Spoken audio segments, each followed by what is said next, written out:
Hello friends, ನಮಸ್ಕಾರ. ಎಲ್ಲರೂ ಹೇಗಿದ್ದೀರಿ? ಮಂಗಳ ಕಿಚನ್ಗೆ ಸ್ವಾಗತ. ಈ ದಿನ ನಾನು ಸೀಗಡಿ ಬದನೆಕಾಯಿ ಬಳಸಿ ಪಲ್ಯ ಮಾಡೋದು ಯಾವ ಥರ ಅಂತ ತೋರಿಸ್ಕೊಡ್ತಾ ಇದ್ದೀನಿ ಫ್ರೆಂಡ್ಸ್. ನೋಡೋಣ ಏನೇನು ತೊಗೊಂಡಿದ್ದೀನಿ ಅಂತ ತೋರಿಸ್ಕೊಡ್ತೀನಿ.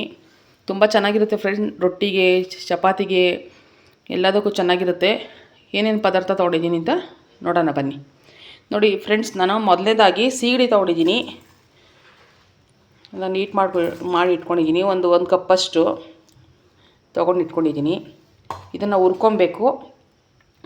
ನೋಡಿ, ಒಂದು ಅರ್ಧ ಕೆ ಜಿಯಷ್ಟು ದಪ್ಪದು ಬದನೆಕಾಯಿ ಬರುತ್ತಲ್ಲ, ಕಪ್ಪುದು, ಅದು ತೊಗೊಂಡಿದ್ದೀನಿ. ಈ ಥರ ಪೀಸ್ ಮಾಡ್ಕೊಂಡು ಇಟ್ಕೊಂಡಿದ್ದೀನಿ. ನೋಡಿ, ಒಗ್ಗರಣೆಗೆ ನಾನು ಈರುಳ್ಳಿ ತೊಗೊಂಡಿದ್ದೀನಿ, ಕೊತ್ತಂಬರಿ ಸೊಪ್ಪು ತೊಗೊಂಡಿದ್ದೀನಿ, ಕರಿಬೇವಿನ ಸೊಪ್ಪು ತೊಗೊಂಡಿದ್ದೀನಿ, ಒಂದು 4-5 ಮೆಣಸಿನ್ಕಾಯಿ ತೊಗೊಂಡಿದ್ದೀನಿ. ನೋಡಿ ಫ್ರೆಂಡ್ಸ್, ಇದಕ್ಕೆ ಒಂದೇ ಒಂದು ಟೊಮೆಟೊ, ಒಂದು 50 ಗ್ರಾಮಷ್ಟು ಆಯಿಲು, ಉಪ್ಪು ರುಚಿಗೆ ತಕ್ಕಷ್ಟು, ಒಂದು ಅರ್ಧ ಸ್ಪೂನು ಬೆಳ್ಳುಳ್ಳಿ ಪೇಸ್ಟು, ಒಂದು ಅರ್ಧ ಸ್ಪೂನು ಶುಂಠಿ paste, garam masala, chilli powder, ಧನಿಯಾ ಪೌಡ್ರು. ಇದು ತೆಂಗಿನಕಾಯಿ ತೊಗೊಂಡಿದ್ದೀನಿ ಫ್ರೆಂಡ್ಸ್. ತುಂಬ ಚೆನ್ನಾಗಿರುತ್ತೆ. ಡ್ರೈ ಆಗಿ ಮಾಡ್ತಾಯಿದ್ದೀನಿ ಇವತ್ತು. ತೋರಿಸ್ಕೊಡ್ತೀನಿ ಹೇಗೆ ಮಾಡೋದು ಅಂತ. ಇದು ಸ್ಟವ್ ಹಚ್ಕೊಂಡು ನಾನು ಬಾಣಲಿ ಇಟ್ಕೊಂಡಿದ್ದೀನಿ. ಇದು ಬಾಣಲಿ ಕಾಯಕ್ಕಿಟ್ಟಿದ್ದೀನಿ. ಇದಕ್ಕೆ ನಾನು ಸೀಗಡಿ ತೊಗೊಂಡಿದ್ದೀನಲ್ಲ, ಅದು ಹಾಕ್ಕೊತಾ ಇದ್ದೀನಿ. ಹುರ್ಕೊಬೇಕಿದು. ಹುರ್ಕೊಂಡು ಸ್ವಲ್ಪ ಪೌಡ್ರ್ ಮಾಡ್ಕೋಬೇಕು, ಮೀಡಿಯಮ್ ಪೌಡ್ರು. ಇದನ್ನು ಹುರ್ಕೊಳ್ಳೋಣ. ಇದು ಆರಿದೆ. ಇವಾಗ ನಾನು ಸಿಂಪಲ್ಲಾಗೆ ಹುರ್ಕೊಬೇಕು ಫ್ರೆಂಡ್ಸ್. ಜಾಸ್ತಿ ನುಣ್ಣಗೆ ಬೇಡ, ಮೀಡಿಯಮ್ ಫ್ರೈ. ನಾನು ತೋರಿಸ್ಕೊಡ್ತೀನಿ ಯಾವ ಥರ ಅಂತ. ನೋಡಿ ಫ್ರೆಂಡ್ಸ್, ಇದಾಗಿದೆ. ಬಾಣಲಿಗೆ ನಾನು ಎಣ್ಣೆ ಹಾಕ್ಕೊತಾ ಇದ್ದೀನಿ. ನಿಮ್ಗೆ ಎಷ್ಟು ಬೇಕೋ ಅಷ್ಟು ನೋಡ್ಕೊಂಡು ಮಾಡಿ. ಇದು ಡ್ರೈ ಫ್ರೈ ಆಗಿರೋದ್ರಿಂದ ಎಣ್ಣೆ ಸ್ವಲ್ಪ ಕಮ್ಮಿನೇ ಹಾಕ್ಕೊತಾ ಇದ್ದೀನಿ ನಾನು. ಇದು ಕಾಯಿಲಿ ಅರಿಶಿನ ತೊಗೊಂಡಿದ್ದೀನಿ, ಸಾಸಿವೆ ತೊಗೊಂಡಿದ್ದೀನಿ ಫ್ರೆಂಡ್ಸ್.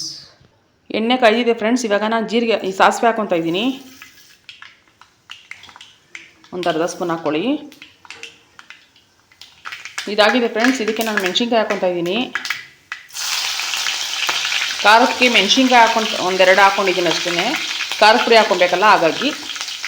ಇದಕ್ಕೆ ನಾನು ಈರುಳ್ಳಿ ಹಾಕ್ಕೊತಾ ಇದ್ದೀನಿ ಫ್ರೆಂಡ್ಸ್. ಇದಾಗಿದೆ.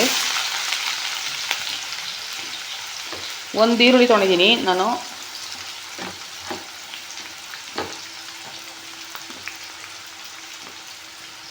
ಸ್ವಲ್ಪ ಚೆನ್ನಾಗಿ ಫ್ರೈ ಆಗಬೇಕು, ಬೇಗ ಮಾಡಲಿಕ್ಕೋಸ್ಕರ ಸ್ವಲ್ಪ ಉಪ್ಪು ಹಾಕ್ಕೊಂಡು, ಜಾಸ್ತಿ ಬೇಡ ಫ್ರೆಂಡ್ಸ್. ನೋಡಿ ಫ್ರೆಂಡ್ಸ್, ಇದಾಗಿದೆ. ಸಾಕು ಇಷ್ಟಾದರೆ. ಇದಕ್ಕೆ ಸ್ವಲ್ಪ ಕರಿಬೇವಿನ ಸೊಪ್ಪು ಹಾಕ್ಕೊತಾ ಇದ್ದೀನಿ.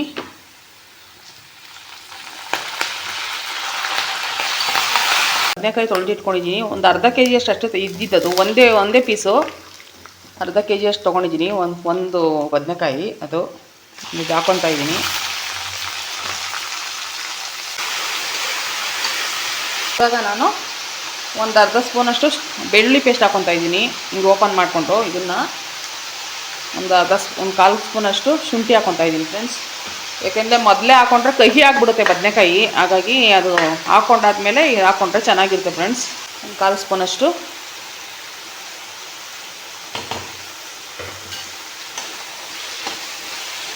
ಬಾರ್ದು. ಹಾಗಾಗಿ ಈ ಥರ ಇದು ಮಾಡಿಕೊಂಡು ನಾವು ಸ್ವಲ್ಪ ಎಣ್ಣೆಲಿ ಸ್ವಲ್ಪ ಚೆನ್ನಾಗಿ ಫ್ರೈ ಮಾಡ್ಕೋಬೇಕು. ಧನಿಯಾ ಪೌಡ್ರ್ ಹಾಕ್ಕೊತಾ ಇದ್ದೀನಿ. ನಮಗೆ ಖಾರಕ್ಕೆ ಎಷ್ಟು ಬೇಕೋ ಅಷ್ಟು ನೋಡಿಕೊಂಡು ಒಂದು 3/4 ಸ್ಪೂನ್ ಹಾಕ್ಕೊತಾ ಇದ್ದೀನಿ ಫ್ರೆಂಡ್ಸ್. ಹಾಕ್ಕೊಂಡು ಅದಕ್ಕೆ ಗರಂ ಮಸಾಲ ಹಾಕ್ಕೊತಾ ಇದ್ದೀನಿ ಫ್ರೆಂಡ್ಸ್. ಇವಾಗ ಒಂದು ಅರ್ಧ ಸ್ಪೂನಷ್ಟು ಹಾಕ್ಕೊಂಡು ಚೆನ್ನಾಗಿ ಇದು ಮಾಡ್ಕೋಣ.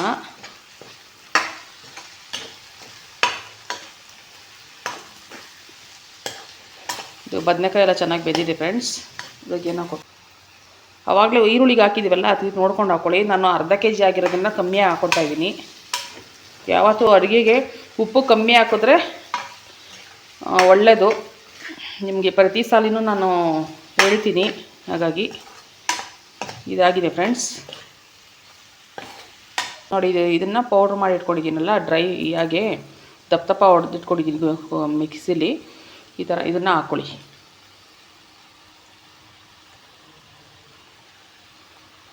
ಇದು ಡಿಫ್ರೆಂಟಾಗಿರುತ್ತೆ ಫ್ರೆಂಡ್ಸ್. ಇದನ್ನು ನೀವು ಮಾಡ್ಕೊಂಡು ತಿಂದರೆ ಹೇಳ್ತೀರಾ ಏನು ಅಂತ, ಹೇಗೆ ಬಂತು ಅಂತ.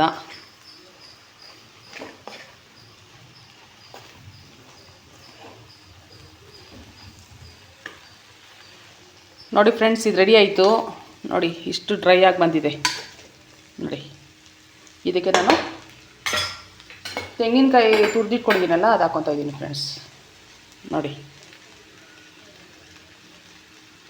ಕಾಯಿ ತೊಗೊಂಡಿದ್ದೀನಿ, ಅದು ಒಣಗಿದೆ ಸ್ವಲ್ಪ, ಹಾಗಾಗಿ ಇದಕ್ಕೆ ನಾನು ಇವಾಗ ಕೊತ್ತಂಬರಿ ಸೊಪ್ಪು ಹಾಕೋಣ ಫ್ರೆಂಡ್ಸ್. ಇದಕ್ಕೆ ಸ್ವಲ್ಪ ಕರ್ಬೇವಿನ ಸೊಪ್ಪು ಹಾಕೋತಿದ್ದೀನಿ. ಹಸಿ ಕರ್ಬೇವಿನ ಸೊಪ್ಪು ಹಾಕೋದು ತುಂಬ ಚೆನ್ನಾಗಿರುತ್ತೆ. ಇದಕ್ಕೆ ನಾನು ಕೊತ್ತಂಬರಿ ಸೊಪ್ಪು ಹಾಕೋತಿದ್ದೀನಿ ಫ್ರೆಂಡ್ಸ್. ತುಂಬ ಚೆನ್ನಾಗಿರುತ್ತೆ ಫ್ರೆಂಡ್ಸ್, ಮಾಡ್ಕೊಳ್ಳಿ ಒಮ್ಮೆ. ನನಗೆ ಹೇಳಲೇಬೇಕು ನೀವು ಹೇಗೆ ಬಂತು ಅಂತ. ತುಂಬ ಈಸಿ ರೆಸಿಪಿ ಇದು.